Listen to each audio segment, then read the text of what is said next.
Krishna Prastaya Pustale Srimakte Bhakti Vedanta Swamin Iti Namane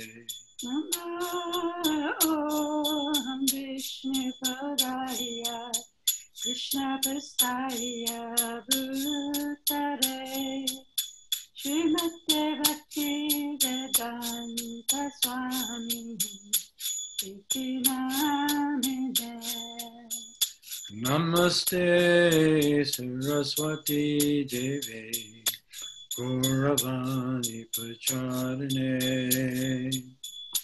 Nirvishesha Sunyavadi Paschatya Deshatarane Namaste Saraswati Deve Gauravani Pacharine Nirvishesha Sunyavadi Paschatya Deshatarine Jaya Shri Krishna Chaitanya Prabhu Nityananda Shri Advaita Gadadhara Shri Vasani Gaur Bhaktivinoda Jaya Shri Krishna Chaitanya Prabhu Nityananda Shri Advaita Gadadhara Shiva Sari Gaura Bhaktavinda Hare Krishna Krishna Krishna Hare Hare Hare Rama Hare Rama Rama Rama Hare Hare Hare Krishna Krishna Krishna Hare Hare Hare Rama Rama Rama Hare Hare Hare Krishna Krishna Krishna Hare Hare Hare Rama Rama Rama Hare Hare Hare Krishna Krishna Krishna Hare Hare Hare Rama Rama Rama Hare Hare Hare Krishna Krishna Krishna Hare Hare Hare Rama Rama Rama Hare Hare Hare Krishna Krishna Krishna Hare Hare Hare Rama Rama Rama Hare Hare Hare Krishna Krishna Krishna Hare Hare Hare Rama Rama Rama Hare Hare Hare Krishna Krishna Hare Hare Hare Rama Rama Rama Hare Hare Jai Gauratananda. Can we pull this table back so I can get out of the sun? Back to here.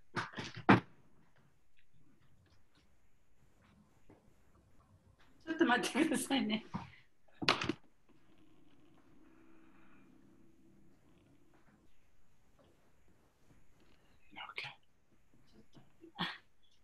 と暑くて日が当たってるんで、場所を移動しました。So I welcome everyone this morning to our twice monthly Bhagavad Gita class. 1ヶ月に2回の定例バガバダギータクラスに皆さんを歓迎いたします。難しいですね。And I see your daily postings, you're up to chapter 9. That's really nice. 毎日のそのアップされる、バガバダギータは今、チャプター9、9章まで来てますね。Yeah, some of us are in a group. It's let's see, it's not a official membership, but we belong to this group called CHAD. で、今このイスコの中でね、チャット、CHAD というチャットクラス、チャットクラブというクラブがあるんですね。So we read one chapter of Bhagavad Gita a day. それは1日に1章のバガバダギータを読むというクラブなんですね。Just the verses. 節だけね、翻訳だけです。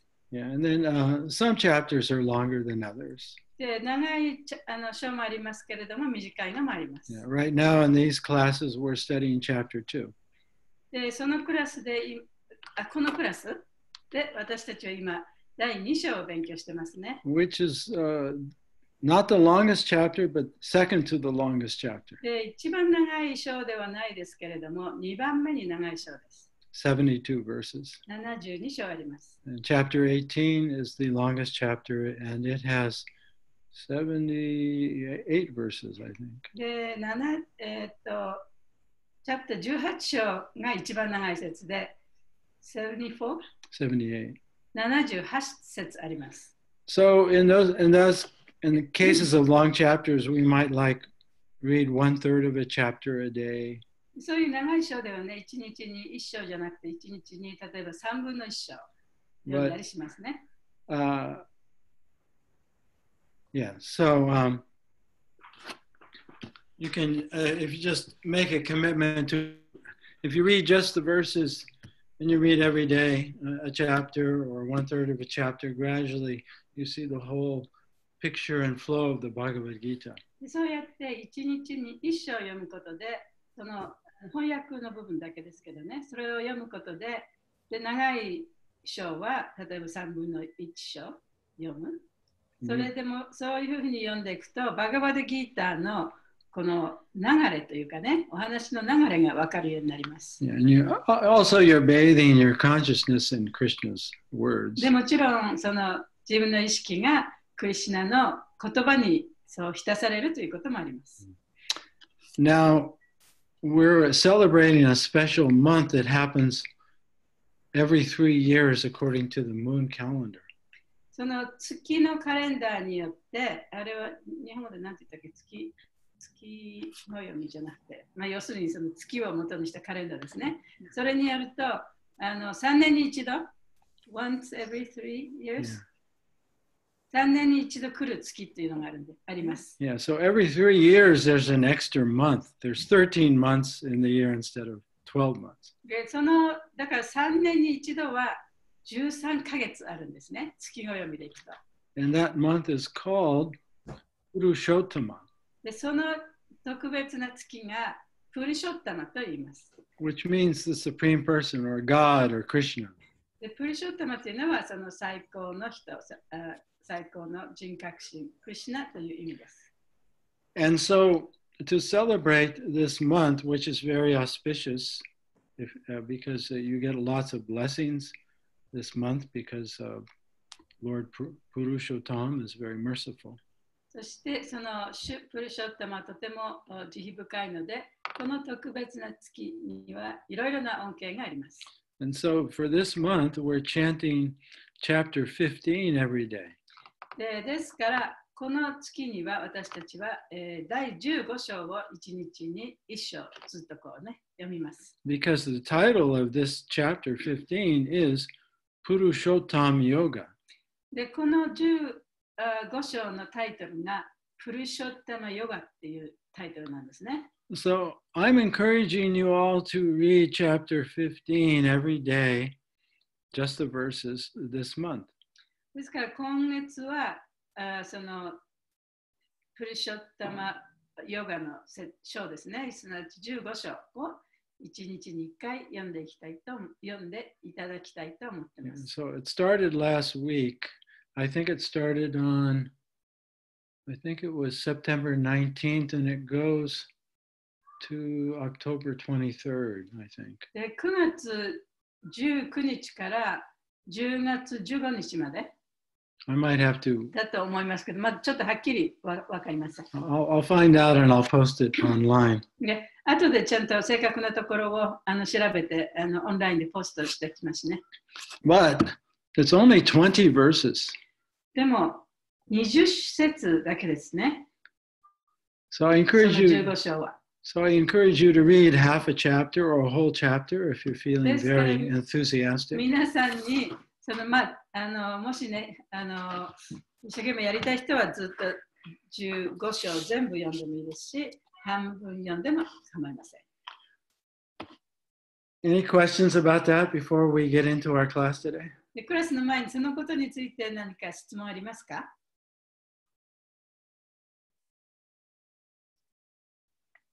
？Very good.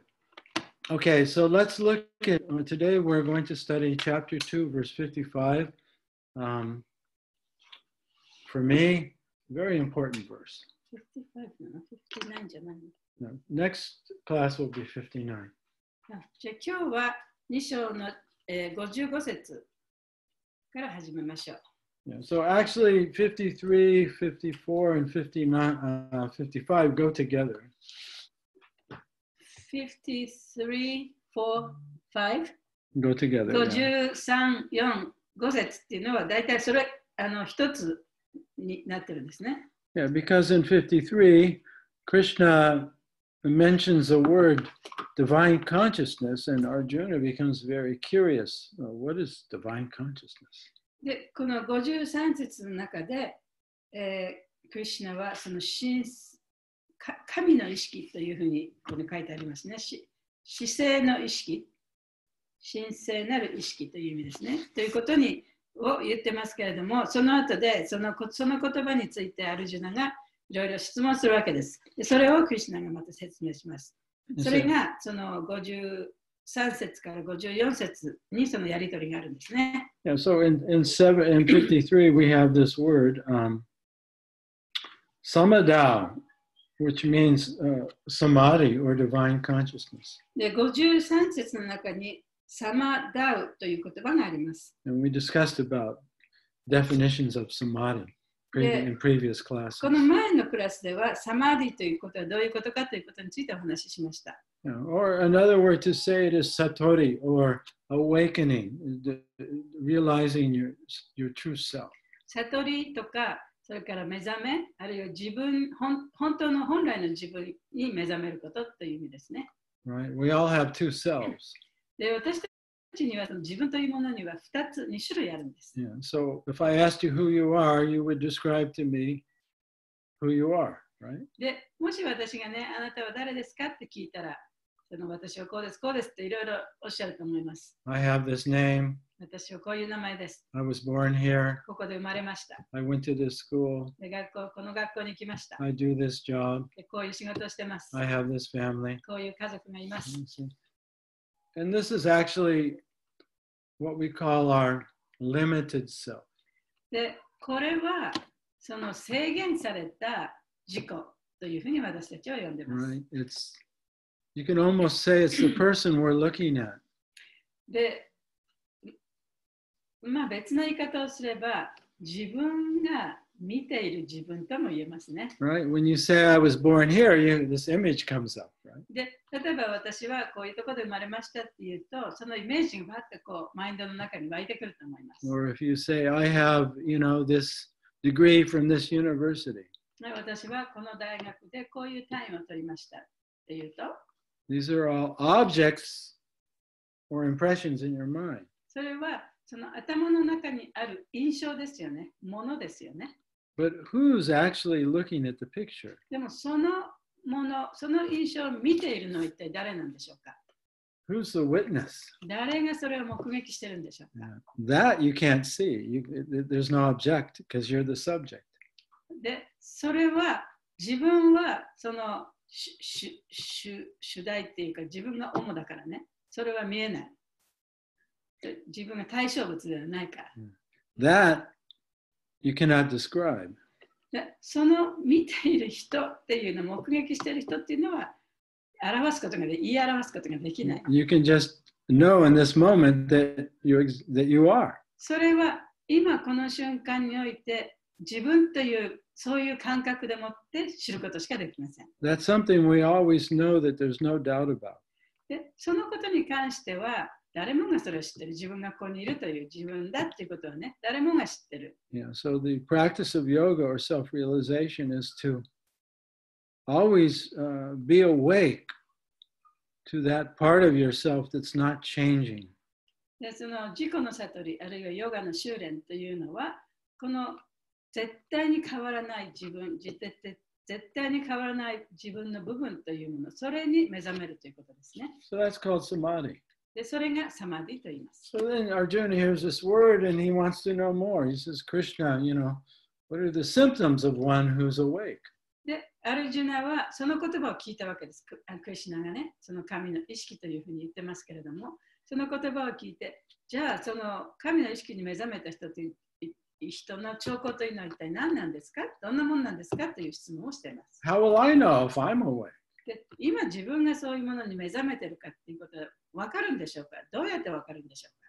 So now Krishna is going to answer that question, で、クリシュナがその問いに答えるわけです。which is in verse 55 that we're going to look at で、 today. それが今日読む55節のところですね。 In fact, this verse is so important that we may even discuss it again next week as well. で、この説は非常に大切な説ですので、今週もお話しますし、次のね、月にもお話ししてもいいかと思います。 Because here Krishna is giving a very concise definition of what it means to be awake spiritually. で、ここでクリシュナはこの目覚めた状態というのはどういうものかということをね、本当に正確に私たちに教えてくださっています。 So we may come back to this verse again and again. だからこの説をね、何度も何度も読み返すことになると思います。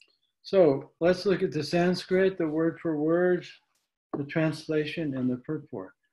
では、サンスクリット語と言葉の訳と、それから翻訳ですね。見てみましょう。Om Namo Bhagavate Vasudevaya. Om Namo Bhagavate Vasudevaya. Om Namo Bhagavate Vasudevaya. Om Namo Bhagavate Vasudevaya. Shri Bhagavan Vacha Prajahati Yada Kaman Sarvan Partamanogatan Atmanyevatmana Tushta Stita Pragyasta Dochate Shri Bhagavan Vacha バガバンは言った。 Prajahati 捨て去る Yada の時。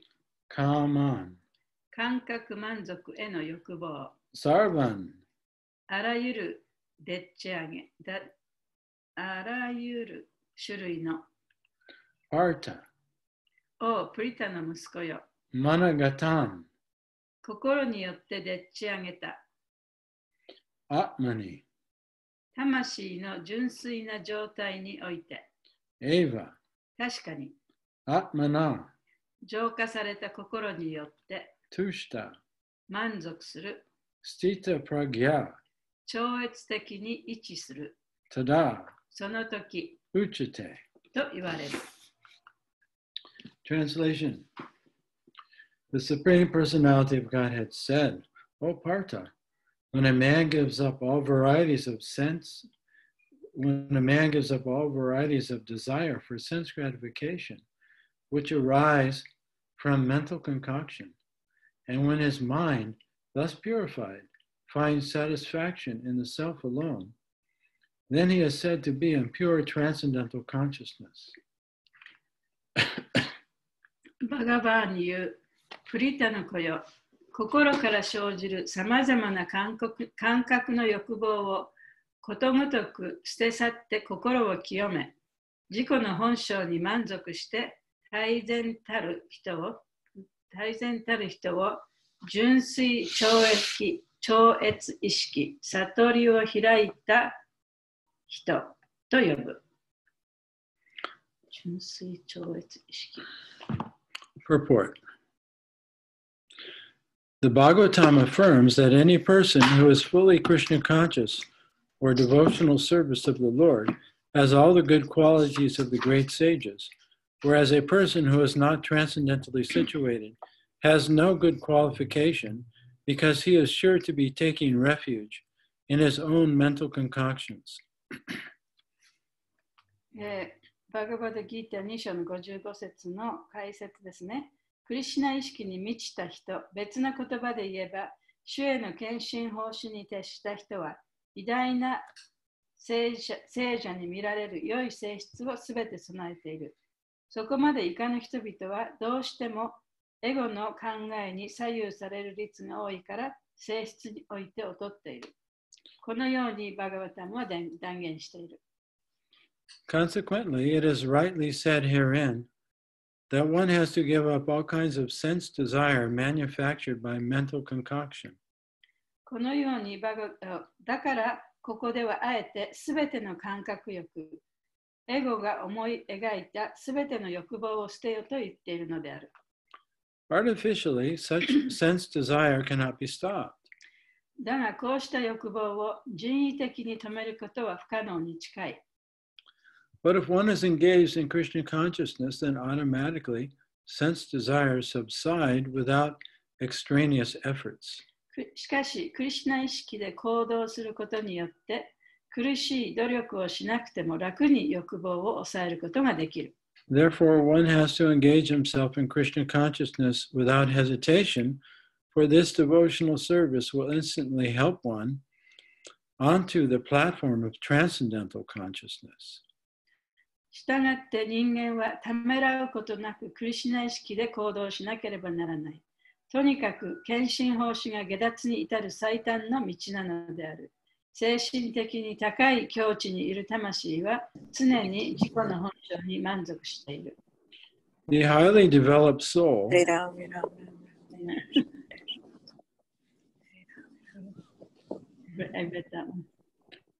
The highly developed soul always remains satisfied in himself by realizing himself as the eternal servitor of the Supreme Lord.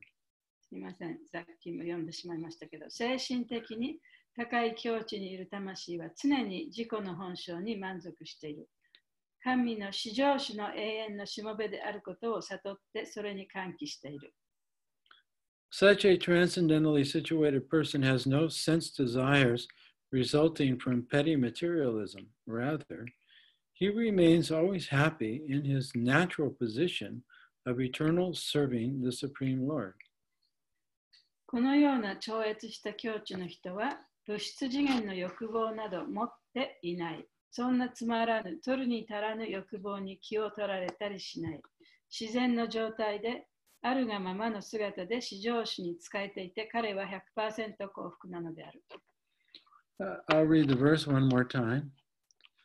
The Supreme Personality of Godhead said, O Partha, when a man gives up all varieties of desire for sense gratification which arise from mental concoction, and when his mind, thus purified, finds satisfaction in the self alone, then he is said to be in pure transcendental consciousness.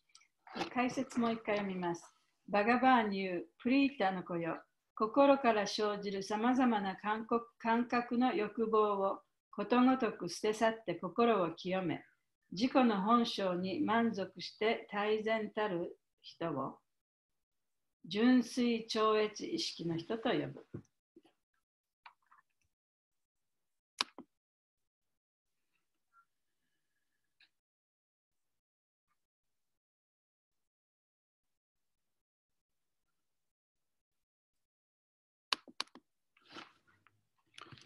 So,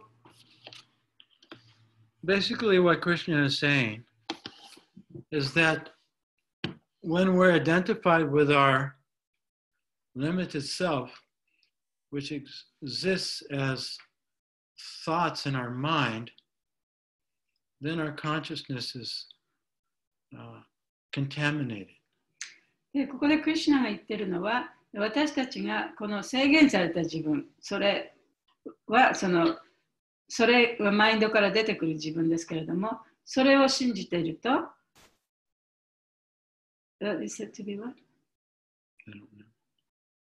それはクリシュナ意識ではないということね。No.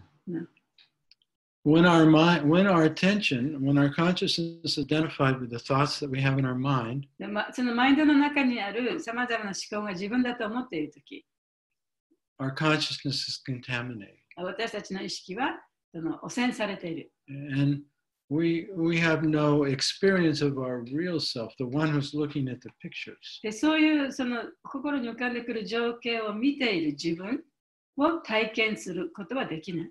But when we realize that I'm not the pictures in my mind, I'm the one looking at those でも pictures. 自分はその絵ではなくてね、頭の中に描かれた絵そのものではなくて、私はその絵を見ている人だということが分かると、Then we're back to our original pure consciousness.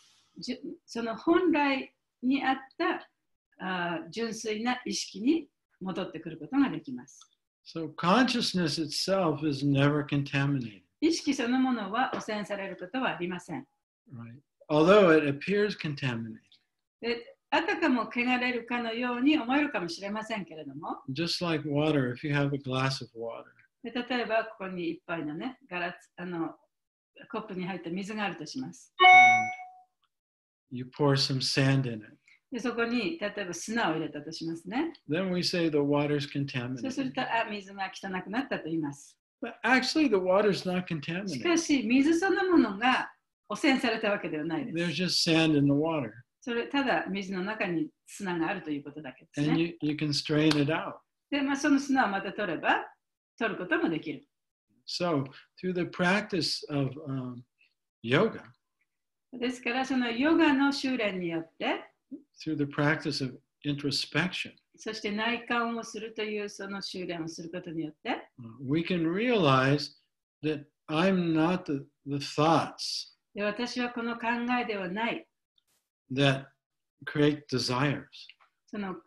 その考えというのは、その欲望を生み出すその考えそのものが自分ではないと分かるんです。分かるようになるんですね。I'm the one looking at the thoughts. で私はその思考を見ている人だということも分かります。Yeah, so we all have the experience when we're walking down the street, maybe in Ginza, で例えばね、銀座をこうブラブラ歩いているとしますね。and you see so many things that you may want.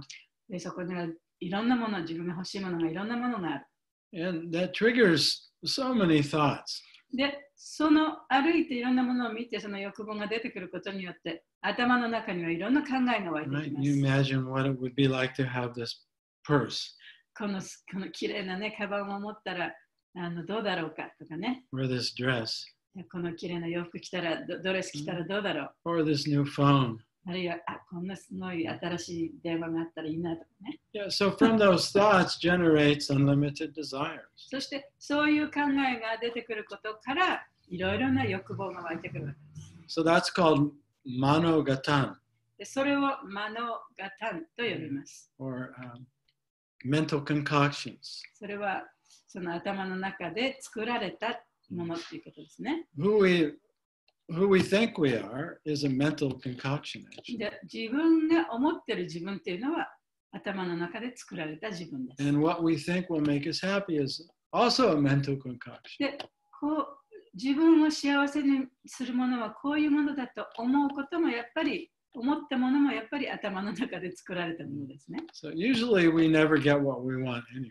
普通はね、自分が本当に欲しいと思っているものはあまり手に入れる機会はないです。But even if we do, でも、たとえ手に入れたとしても、it's not as good as we imagined it 自 would 分が be. 想像した以上に素晴らしくはなかった。 And then eventually it changes or we lose it. で、次第にそういうのもだんだんその欲望も薄れていってね、喜びも薄れていきますよね。So in that sense, we can never feel fulfilled. そういう意味においては、絶対にその満足完全に満足することができないものです。That doesn't mean that we have to cut our head off or,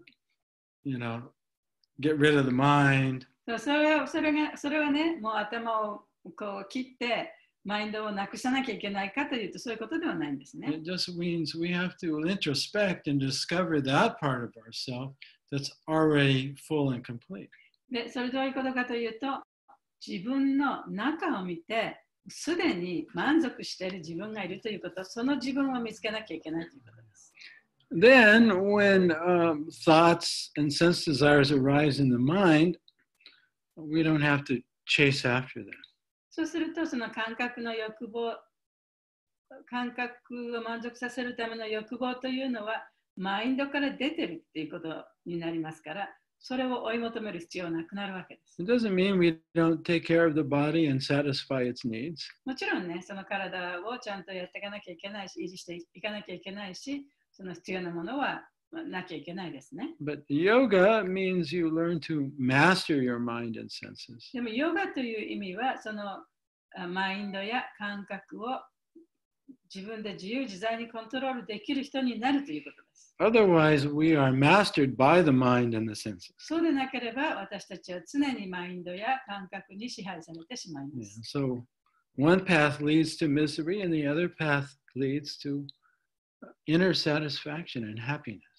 一つの道はその苦しみの方に向かっていく道であり、もう一つの道はその心の中の平穏と幸せに向かっていく道です。So Krishna says, when you're satisfied in yourself, that's actually transcendental consciousness. で、クリシュナが言ってるのは、その自分の心の中で満足できるとき、それが超越的な意識だというふうに言っています。And you're happy just to be. もうただ自分がここにいるということだけでハッピーなんですね。So that happiness is already part of our nature. 幸せ、ハッピーネスというのは、もうすでに私たち本来持っている質の一つです。It's already active right now. すでに今、それが、そういう状態がもうすでにあるんですね。But you can only discover it in the now because it doesn't have a past or a future. でもそこにはその過去も未来もないので、その幸せを見つけるのは今しかありません。But it's fully there within us, but we're just not seeing it. で、それは本当に完璧に私たちの中にあるにもかかわらず、それを見ることができないために私たちはそれを知ることもありません。Because we're looking in the wrong place とい for うの it. は他の別のところでもってそれを探してるからですね、その幸せを。So I just want to go through a little exercise that helps demonstrate the difference between the pure witness, the watcher, which is what we are, and the mind and the body. で、これからちょっとその意識のデモンストレーションをしたいと思うんですけれども、それは自分が純粋な目撃者であるということ、それとマインドと体、それの違いですね。それを体験するエクササイズをちょっとしてみたいと思います。Yeah. And then I think next class we'll come back to this verse in purport and talk about it more and maybe go on to verse 59. で、次のクラスではまたここに戻ってきて同じこの章をね、勉強するかもしれませんし、次の章にするかもしれません。So for right now, I'd like you just to, sit comfortably で、今はね、じゃあ皆さんちょっと楽に座ってください。and keep your back straight. で、背中をまっすぐにね、してくださいね。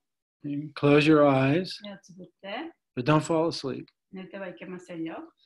And I'm just going to guide you through this quick meditation. で、このちょっと短い、瞑想ですけれども、それをちょっとガイドしますね。And hopefully you'll experience awareness itself. そしてそこでもってその自分の意識、自覚というものを体験できればと思っています。So this will just take a few minutes.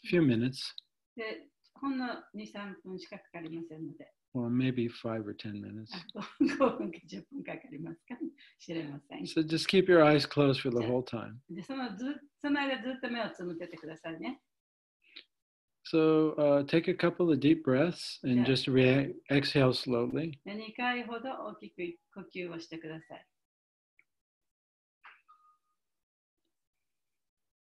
And just bring your attention to the breath and to the present moment. で心を、その呼吸に向けて、今に自分の意識を持ってきてください。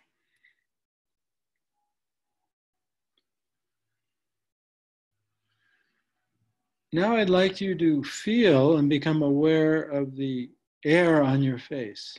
では自分の顔に感じる空気、それをちょっと気づいてみましょう。Right? It might be warm, it might be も cool. しかしたらそれは暖かい、生暖かいかもしれないし、ちょっとクールかもしれないし。But you can feel the touch of air on your face. 顔に触れる空気、どんなものか感じてみましょう。And notice simultaneously, as you're feeling the air on your face, you also have an image of your face appearing in your mind's eye. そして、そうやって自分の顔に触れる空気を感じていると同時に、自分のマインドにはその絵がね、出てくると思います。You can't actually see your face. 自分の顔は見えないですけれどもね、その情景が心に浮かんでくると思います。But you have a picture or an image in your mind's eye of your face. マインドの目で見た情景が見えると思います。Which is actually a kind of fantasy. でそれはある種のファンタジーでもありますね。Technically, we've never seen our face. 本当は自分の顔を見たことはない。Except in a mirror. で鏡では見ますけれども、But that's also a reflection. それでも自分の顔の映像でしかないですよね。Anyway, just notice you can feel the air on your face, but simultaneously there's also an image of your face in your mind. とにかくその今自分の顔に触れている空気を感じながら、その心にその情景が浮かんでいるということに気づいてみましょう。So there's a feeling of the air, and then there's the image. でそこにその空気の感じが感じていますね。それにマインドの中にはその絵がある。So now ask yourself, who is feeling the air on the face? Who is looking at the image in the mind? じゃあこの空気を自分の顔に感じているのは一体誰なんだろうか。誰がこのマインドの中に浮かんできた情景を見てるんだろうかと自分に聞いてみてください。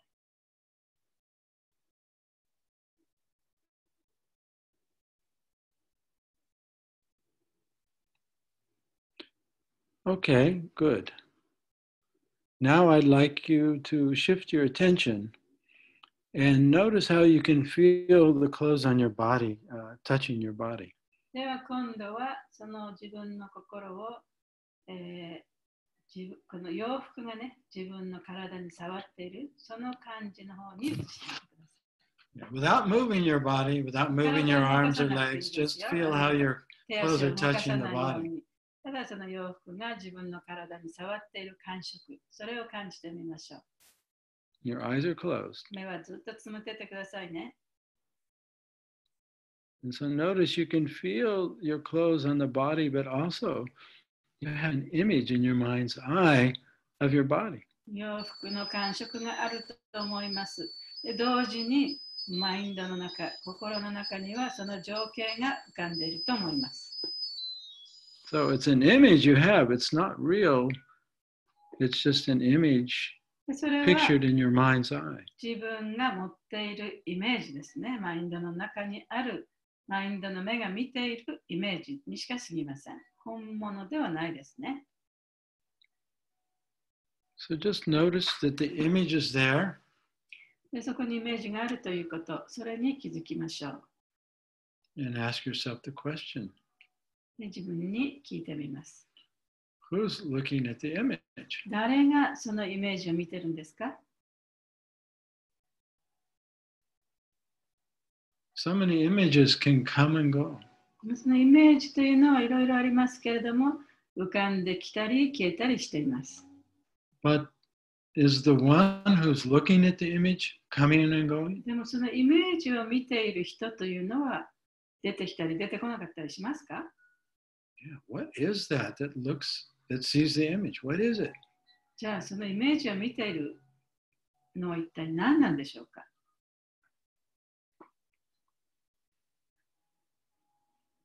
Okay, now we're going to shift our attention again. ではまた心を別のところに移しますね。And I want you to feel the inside of your mouth. 自分の口の中を感じてみましょう。But don't move your tongue and don't move your mouth. で、口を動かしたり、舌でいろんなものを感じたりしないでください。Just become aware of all the ただ sensations そ in の your mouth. 心を口の周りの口の中の感触をね、感じてみましょう。Right? You can feel your tongue. で、舌も感じることができますね。You can feel your gums 歯茎も感じられます。 and your teeth. 歯も感じられます。 Maybe you can even feel the temperature inside your mouth. で、口の中の温度も感じるかもしれません。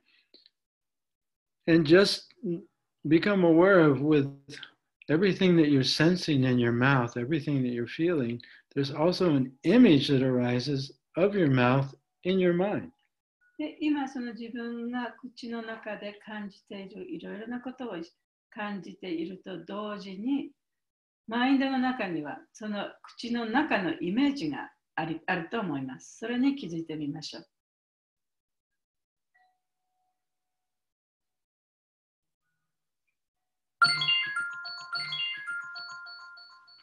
And then ask yourself the question, で、自分に質問をします。 who's feeling the inside of your mouth? 誰が自分の口の中を感じているんですか？ And who's looking at the images of the inside of your mouth? 誰が口の中のイメージを見てるんですか？ Who's aware? 誰がそれを自覚してるんでしょう？ What is that awareness? その自覚、その意識というのは何でしょう？ It doesn't come or go. それは出てきたり消えたりはしません。 It's always just present now. いつもそこにあります。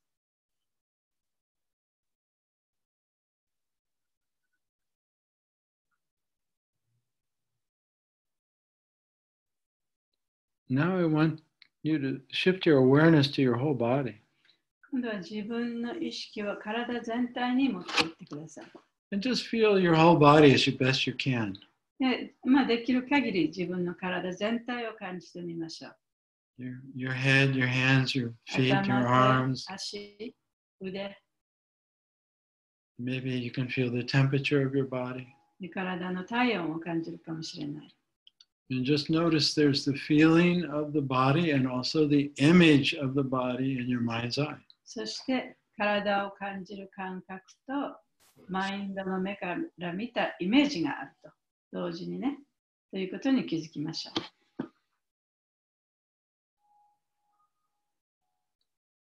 And then ask the question, who's aware of the body?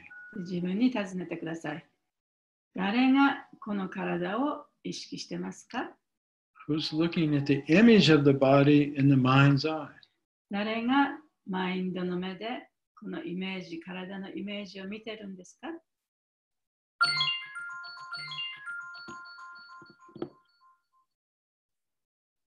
That's the real self, the real me. それが本当の自分です。本当の私です。 That doesn't come or go. それは行ったり来たりしないです。 The more you get in touch with your real self, 本当の自分を意識すればするほど、 right? The more you feel that center of being, 自分の存在のそのセンター、中核ですね。 the そ more れを意識 peaceful, すればするほど、 the more peaceful and happy you'll be. で、あなたはよりハッピーになり、幸せになり、平和になります。 So there's that feeling that I am. で、その私という感覚ですね。それがあるはずです。 And bhakti is one step further. で、バクティというのは、それよりもさらに一歩進んだところにあります。 I am by the grace of God. で、私がこうしているのは神がいるからだと。神のおかげで私はここにいると。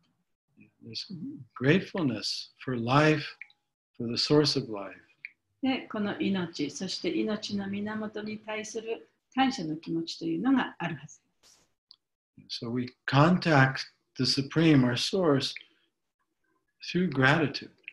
ですから私たちはその命の源に感謝という気持ちを通じてコンタクトがあるんですね。Okay, so gradually open your eyes. ゆっくり目を開けてください。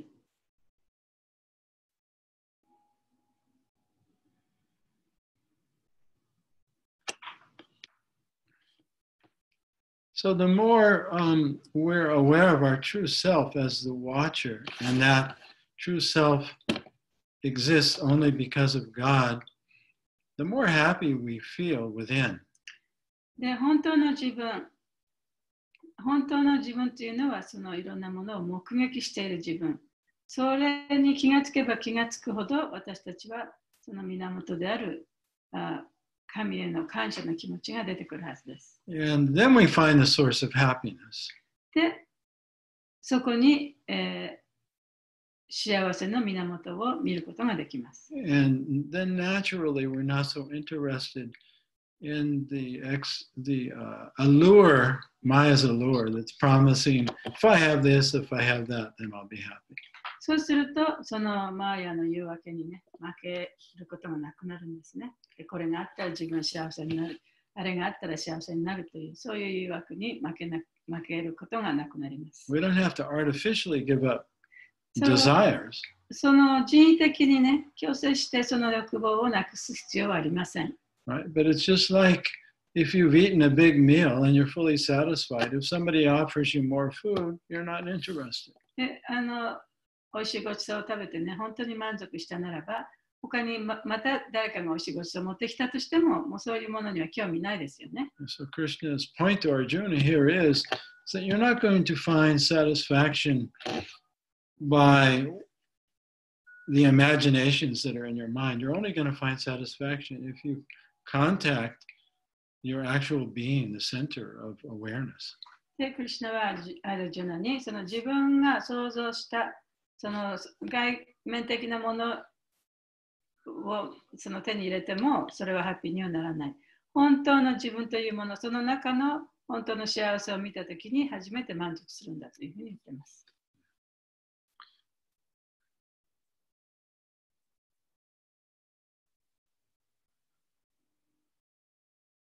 So I have a few minutes for any sharing.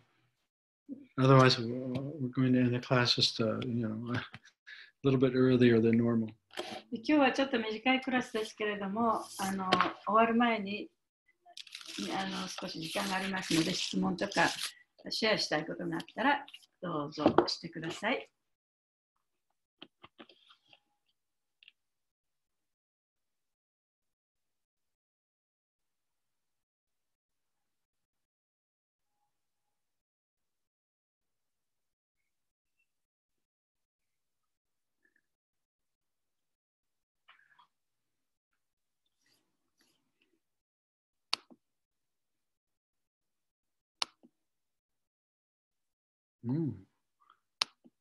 I see many, many people here today.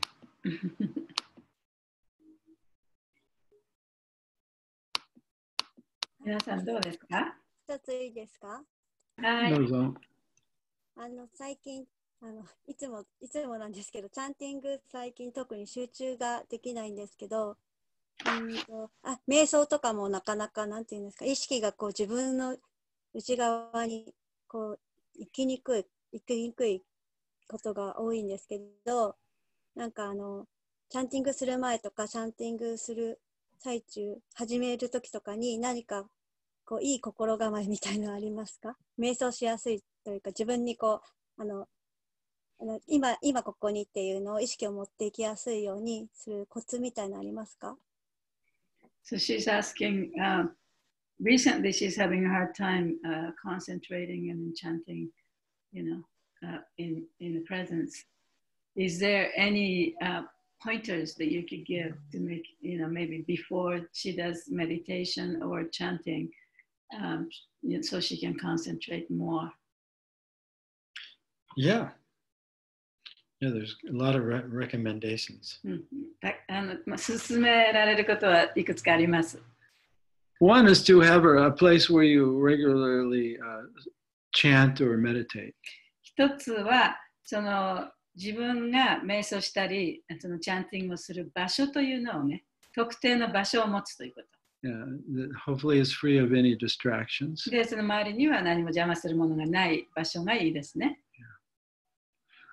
And then tell your mind that for now, we're just going to let go of the past and the future and be aware of just being alive right now. で、マインドにね、言ってあげます。で、もう今はね、これからは私はその過去のことや未来のことを考えませんと。今この瞬間に自分を置くことだけに集中しますからっていうふうにマインドに言ってあげるんですね、やる前に。And that this time that we're going to spend sitting down here or standing or walking is for me, for you, and for Krishna. そして今これからやることを瞑想したり、立ったり座ったりいろいろするかもしれませんけれど、今これから自分がやることは自分とクリシュナのためにやりますと。It's something you're doing for yourself and something you're doing for Krishna. だから自分のためにやることであり、そしてクリシュナのためにその証明をしたりね、瞑想をしたりすると。Yeah, you're going to be with your true self. で、私はこれから本当の自分と共にここに存在しますと言うんですね。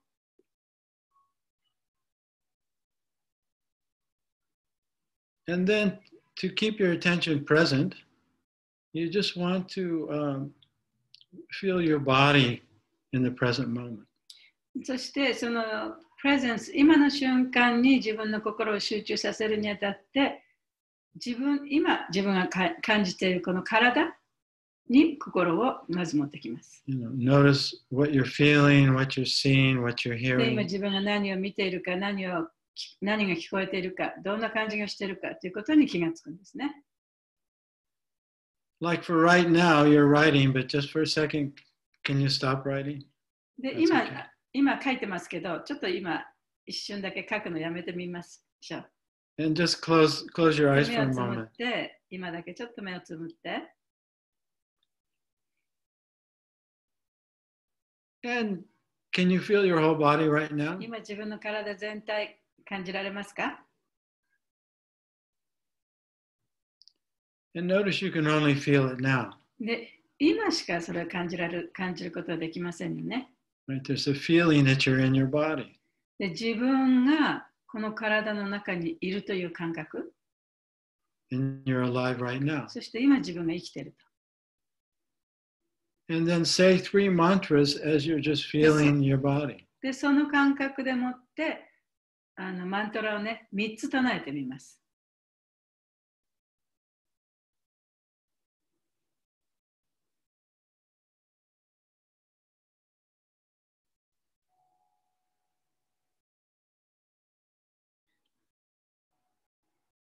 You're just present for 3 mantras. その3つのマントラの間だけプレゼンスになると。And noticing that you're alive right now. そして今自分はここに生きているということに気がつく。So you're just being with yourself. で、本当にその自分と共にここにいるという感じですね。Giving yourself this time. で、今この自分、今だけこの自分に、自分に何？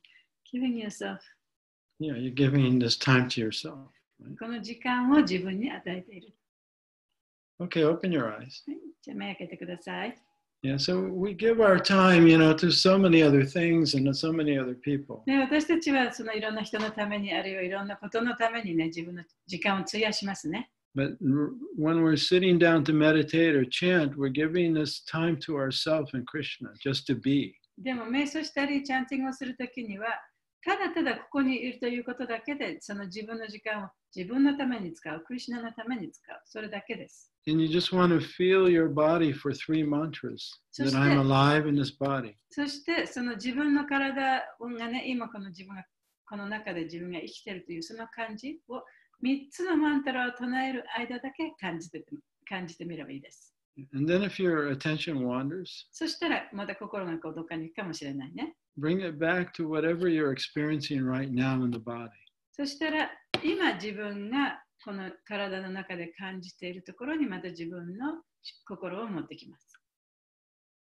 Close your eyes again. もう一回目をつむってみてください。And just take a little deep breath. はい、ちょっと一つ深く深呼吸をして。And notice your attention is here.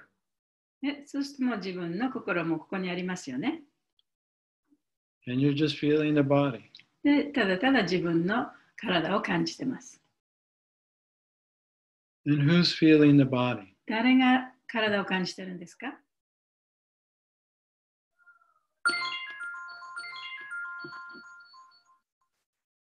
And then see if you can be aware of your body and your life now for 3 mantras. で、この状態でその自分の体を感じながら、自分の生きてる感を感じながら、3つマントラを言えるかどうかやってみてください。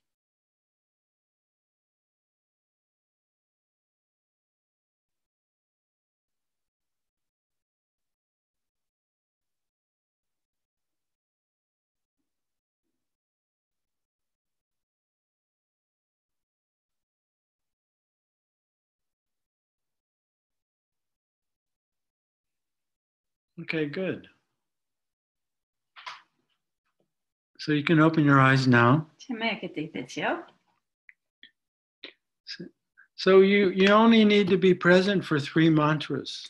だからその3つのマントラの間だけプレゼンスになればいいんですね。And then if your attention wanders, you come back to the body again for another 3で、 mantras. 自分の心がどこかにそれたら、また静かに元のところに戻って、また 3回唱えればいい。Yeah, without judging yourself for how you're doing. で、自分がうまくやってるかどうかということは別に考える必要はない。Without any expectations. で、どんな期待もしないで。You're just trying to be here for 3ただ mantras. ただその3つのマントラの間だけ自分をここに置くということに心を集中させます。And then you chant 1 round like that. そうやって一周と唱えるね。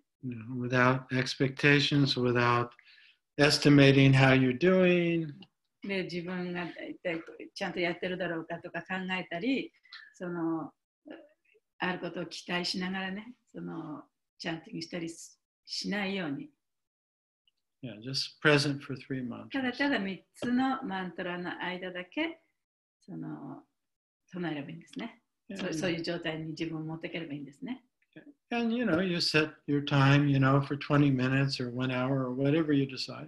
で、自分が決めた時間なり、数なり、それを唱えればいいわけです。And try and do that every day. で、それは毎日ね、やっていけばいいわけです。Yeah, some days will be easier than other days. で、簡単にできる日もあるし、できない日もあるかもしれない。But you're just trying to be present for 3 mantras. でも That's all. 3つのマントラの間だけプレゼンスになるということ、それだけに集中してやってみてください。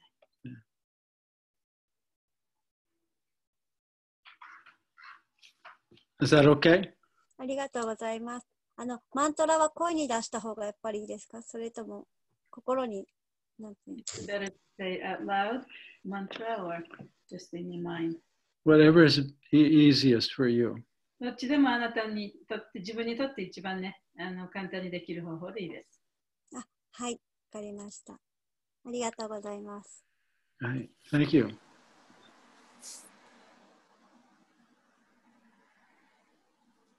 ハレクリシナ。ハレクリシナ。こんにちは。エクササイズありがとうございました。私もジャパするときにやってみようと思います。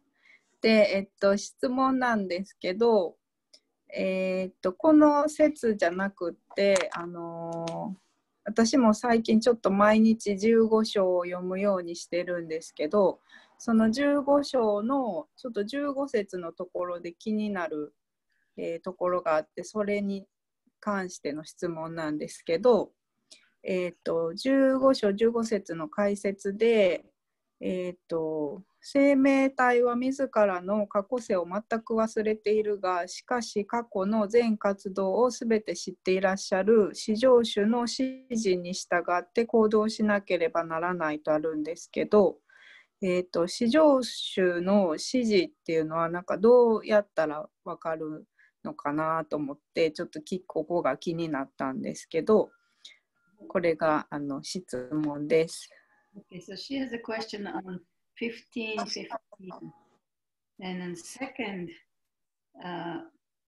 sentence of 解説, it says, living being is forgotten all about their past life, but that sentence, and it says particularly in the latter, it says they have to act according to Lord's instruction.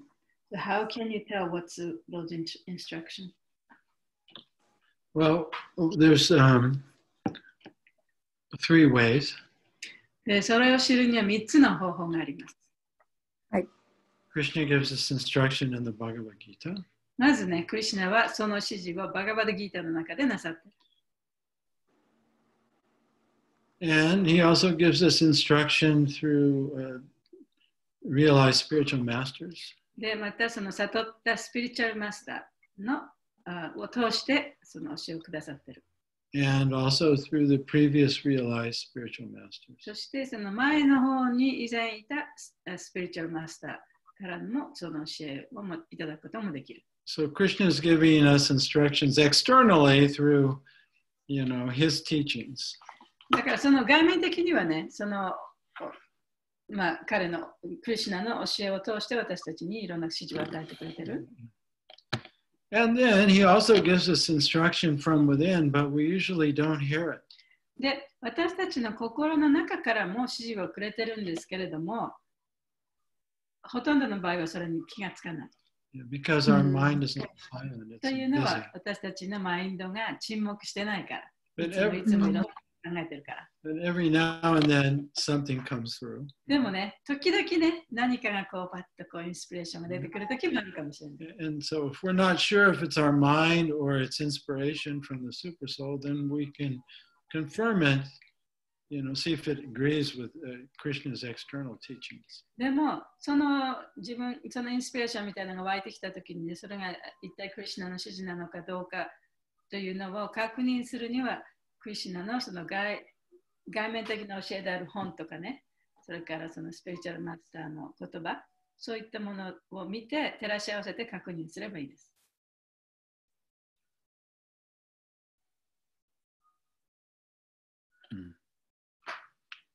Yeah, so that's basically it. So the more that we're present and the more that we're silent, the more we'll recognize when we're getting guidance. だから自分の心が静かになればなるほど、ということはその自分がそのプレゼンスになればなるほどね、これがクリシュナのその導きかどうかっていうのはより分かりやすくなるようになります。はい、わかりました。ありがとうございます。あと、この例えば指示に例えば従わなかったとしたらどうなるんですかね。どうなってしまうのですかね。Well, oftentimes we don't know it at the moment, but we know it in hindsight. 大体はね、自分が従ってないってことはその時はよくわからないかもしれない。でも、後から思い返してみるとね、あれがそうだったんで自分はやらなかったということに気がつくかもしれないですね。So, and then we're more apt to pay attention in the future and not disregard. そしたらまた将来にね、そういうことが起こった時に、やっぱりこういうことをクリシュナ言ってるんだっていうふうにまたね、気づけばいい。はい。悪いことが起こったりはしないっていうことね。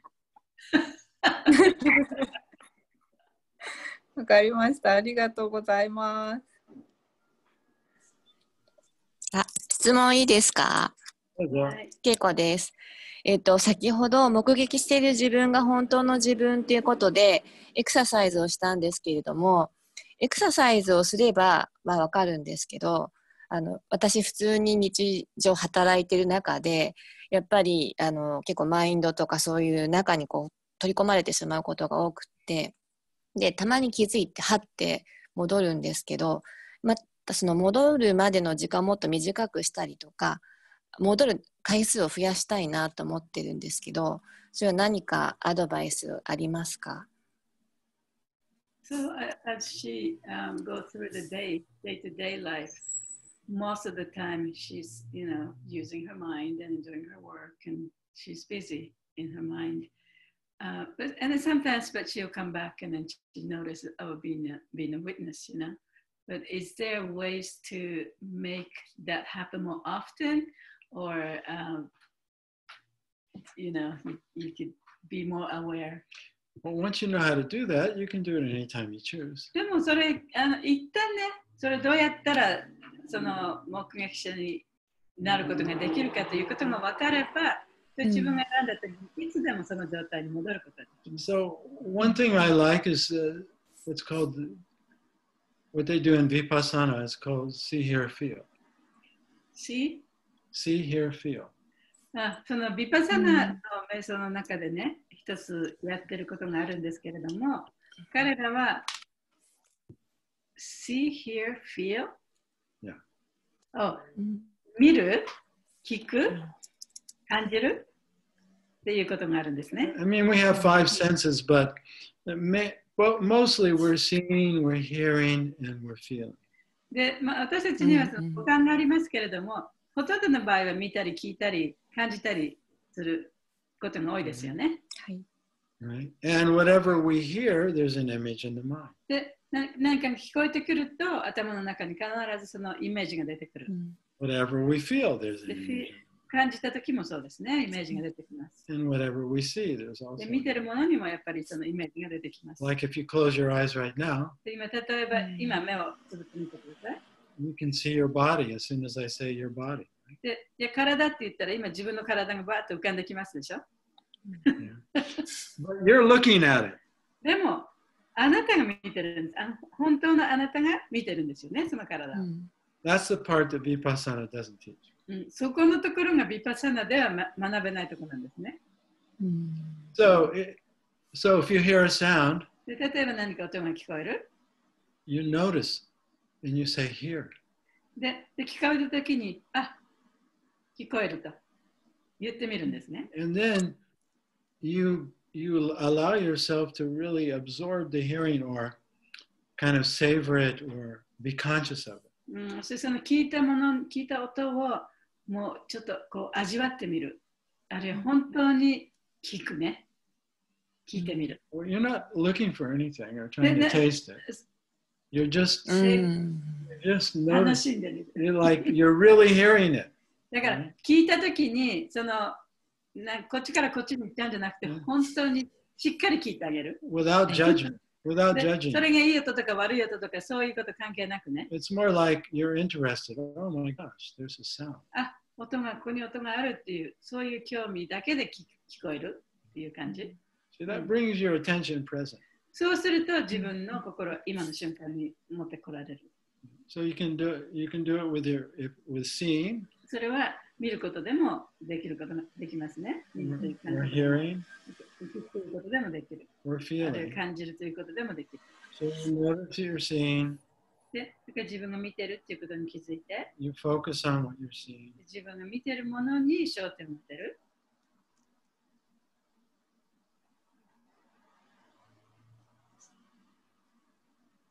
And then you just notice whatever for 1 minute, you'll let your mind go to whatever it hears, whatever it sees, whatever it feels, and you just do that for 1 minute. でそういうふうにね、自分がその聞こえるものに対してその心をね、傾けてみる。あるいは見えるものに対して心を持ってきてみる。集中してみる。そういうことをね、1分間だけやってみる。Yeah, you might be at work. で、例えば仕事をしてたとしてもね。Yeah, and then you have to go up the stairs. で、階段を登って or you go to the restroom. あるいはお手洗いに行って Right? So at that time, you see, hear, feel. でそういう時にね、ちょっとやってみればいい。はい。聞いたり、感じたり。And then always ask, who's seeing? それでいつもそういうふうにやった時に、誰がこれを見てるんだろうか。Who's hearing? 誰が聞いてるんだろうか。Who's feeling? 誰が感じてるんだろうかと自分で And 聞いて then みて you ほしいです。 savor just being itself. そしてそのことだけをね、そこでもって楽しんでほしい。Right? I'm hearing. 私がこれを聞いてるんだ。私がこれを見てるんだ。Then you have to put in some bhakti. で、そこにバクティを入れなきゃいけないね。 You have to say, I am by the grace of で God. 私がこうしてやれるのは神様のおかげなんだという、それがバクティ。Yeah. Basically, you're thanking Krishna. で、そうやって、クリシュナに感謝するということですね。Yeah, so you can do that, 5 or 6 times a day. それを1日にね、5、6回やってもできるんじゃない？はい。そう、最後のバクティってとこが大切なんですね。ありがとうございました。Yeah, the thing is, though, is you have to just be present enough to feel your being that I am, that I'm alive. そのね、自分がここにいる、自分はここで生きてるというその感じをこう味わうというか喜ぶというかね、そのためにそれを感じるだけの間、自分がプレゼンスになることができるというのが大切なのね。At that moment, then you can thank Krishna. でその感じを自分はここに生きてるんだ、ここにいるんだっていうと、それを感じることができたら、クリシュナに感謝することができる。Make it heartfelt, not a ritual. でそれはその儀式とかね、もうその型みたいにしてやるんではなくて、本当に心からこう感じることができるようにしてほしい。はい。頑張ります。ありがとうございました。はい、ありがとう。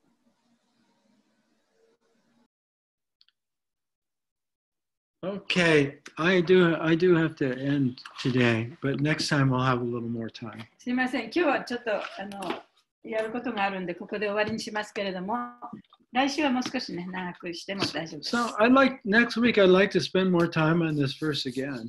じゃあ、来週というか2週間後ですけれども、次のクラスはもう少しこの時間を割いてこの説を勉強してみましょう。Yeah. And also read through 59 and purports. そしてその後で、59節を読んで、Read the verses and the purports up and including 59. Up to? Read the verses and the purports including 59. So wait. So Today that was means 55, 56, 56, 57. Okay. で、今日の勉強した節ですね。それ55節。そこから55、56、57、58、59と。そこのところを読んどいてください。で、次のクラスは59を中心にやってきます。And then if any of you are doing see, hear, feel, let me, maybe you can give a little report next week. で、その見る、聞く、感じる、その練習をしてみた人はね、そのレポートをね、ちょっとシェアしていただけると嬉しいです。So let's figure out the day and the time. じゃあ、いつにしましょうかね、今日は。ハレークリシュナ、今日もありがとうございました。次、一応お知らせでは毎月第1、第3火曜日でお知らせしてるんですけど、次の週って早すぎますか？ I see. They usually do first and third. First and third? Yeah. So that would Tuesday. be next, that would be the 6th? Yeah. This would be the 5th, yeah. Right.